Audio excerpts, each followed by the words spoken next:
Oh, by the way, I need you in the starting lineup. What was your reaction? It was mixed feelings. I was like, how's Boga going to react? And he was awesome with it. He was supporting us the whole way. And then for myself, I was like, how do you come out now? Like, usually coming in with the second group, we got a rhythm, we got a pace, we got things we like to do. I know exactly what sets to run. But with starting, I was like, do I come out aggressive? Do I let it flow? I was kind of nervous, but once that ball's going up in the air, it's like playing ball since I was 6 years old. Two-part question. How do you feel?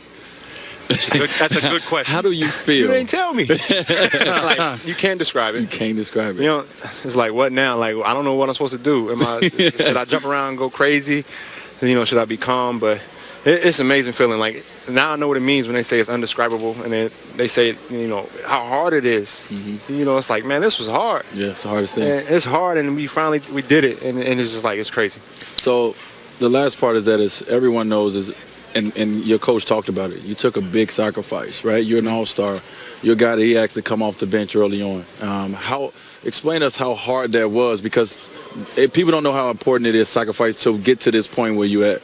The hardest part is trying to find your rhythm, and you're not used to coming off the bench. And you know how when we start the game, you can let the rhythm come to you. You can take a bad shot. Right. You can have a turnover. It's like, all right, I got 40 minutes in me tonight. Get your rhythm. Coming off the bench is a different rhythm. It's like, whoa.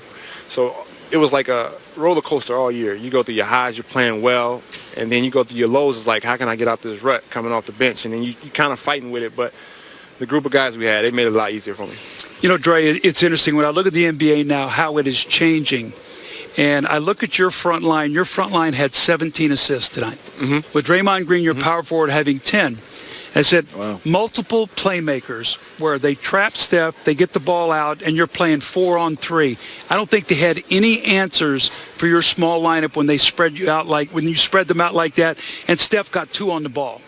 Well, Coach, we did a lot of things we did in Philly. When we got in the post, we got the gaggle action.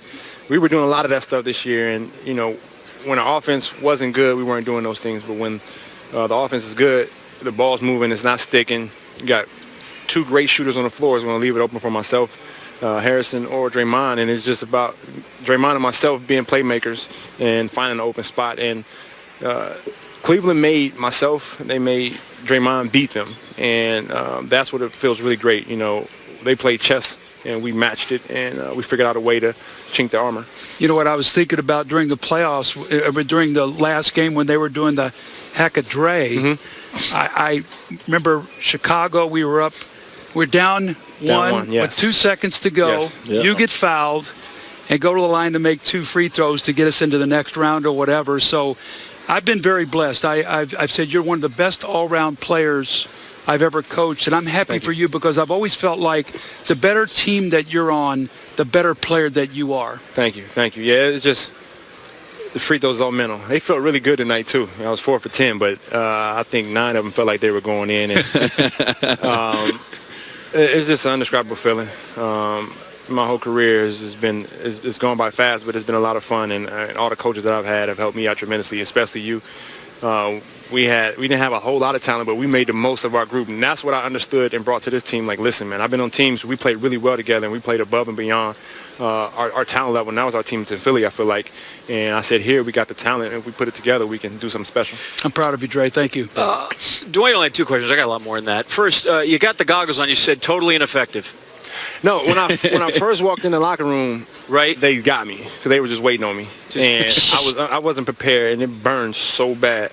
Do you smell him from? Oh my God! You said that's the best smell you ever smelled. Worst smell ever. You don't want to take a shower. Right. It actually burns so bad. As for the selfishness, ESPN Face to Face with Hannah Storm, you go to the bench, but you tell Steve Kerr that you're going to kick his rear if you don't win a championship. Yes, we have this on film. Don't make us play us back. So just walk us through that.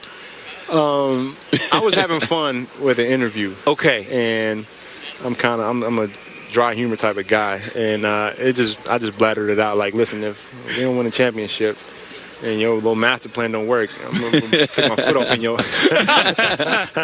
But it worked out. So he did a great job coming in this year, first-year coach, figuring out what our weaknesses were and turning those things into strengths. And I think you saw that throughout the finals.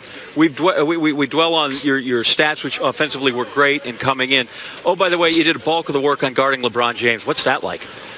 Mental stress every night. I didn't get my nap today, and I went to sleep at like 3 or 4 o'clock in the morning last night, and it just kept running through my head like, okay, he went left a lot on you last game. This game, he was going right with the hook. And then you're thinking like, all right, what was he doing 2 years ago? He get in his comfort zone on the left wing. He pull it for 3 over there. So your mind is just constantly working, and I'm just happy that I don't have to think about basketball for a while. Andre Iguodala, first player ever to win a Finals MVP without starting every game in the series, but he started the 3 that counted, the last 3 that you got to win. Congratulations Congrats, to you. man. Thank you so much. Thank you. Finals MVP. If you want to stay and listen for a minute, we're going to listen to the regular season MVP, Steph Curry, a champion like AI.